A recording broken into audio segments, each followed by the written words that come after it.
Welcome to Bible Study Daily Log, where we dive deep into God's Word every day to gain wisdom and understanding. So today our topic will be on Proverbs chapter 2, verse 18 to 22, English Standard Version. I'll start off by reading verse 18 and work on my way up to 20. So, verse 18 says, "For her house sinks down to death, and her paths to the departed." 19. "None who go to her come back, nor do they regain the paths of life."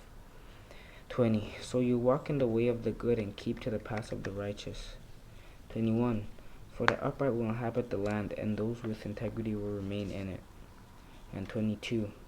"But the wicked will be cut off from the land, and the treacherous will be rooted out of it." So, verse 18. Basically, the meaning for verse 18 is that, as it says, "For her house sinks down to death, and her paths to the departed." It basically means stay away from the paths that lead to destruction. Although it is saying she or for her house, it's basically just talking about sin, because obviously being unfaithful to your partner is wrong, and that is basically a definition. Of sin. So just stay away from the paths that lead to destruction. And then verse 19, it says, "None who go to her come back, nor do they regain the paths of life." This means that giving into temptation has lasting consequences, because as it says, "None who go to her," it was talking about around in verse 16, as it said, "So you will be delivered from the forbidden woman, from the adulteress with her smooth words." 17. "Whoever forsakes the companion of her youth and forgets the covenant of her God."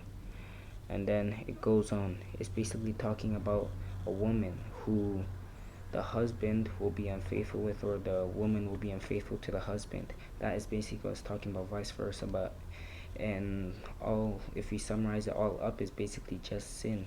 So obviously, giving into temptation, the temptation to sin has lasting consequences, because getting rid of sin is hard, because you always find it pleasing to you, but getting rid of it is hard. That's why you mustn't sin no matter what you do, so you can maintain a righteous life. And if you do sin, it still is possible to give it up, but you must have strong faith. Verse 20, "So you walk in the way of the good and keep to the path of the righteous." This basically means like you should let God's wisdom into your life. Let God's wisdom guide your steps, so you can walk on the path of righteousness, so you can live righteously. Because with God, then all temptation will be overcome.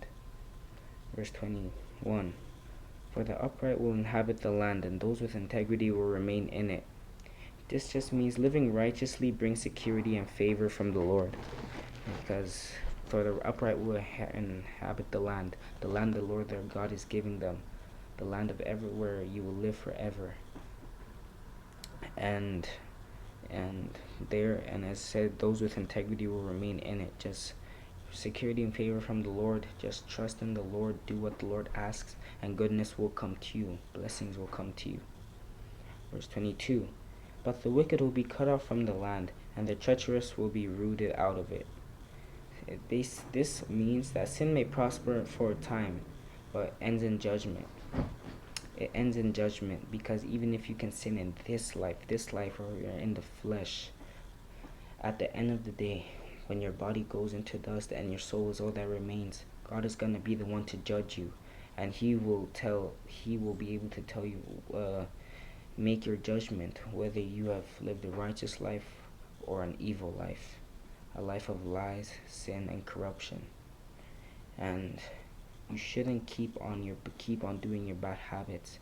Stay to the goodness of the Lord and follow the commandments of the Lord, and you can continue to walk in the path of righteousness, because first of all, you benefit in doing what is right, and you benefit in living the land the Lord their God has promised you.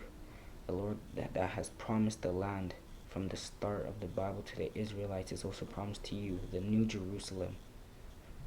If you enjoyed today's video, feel free to like and subscribe and share it to someone else who might be blessed by this video. And if you have any suggestions or ideas on this video, feel free to comment down in the comment section, and we can discuss this further together. Thank you for your time, everyone. God bless.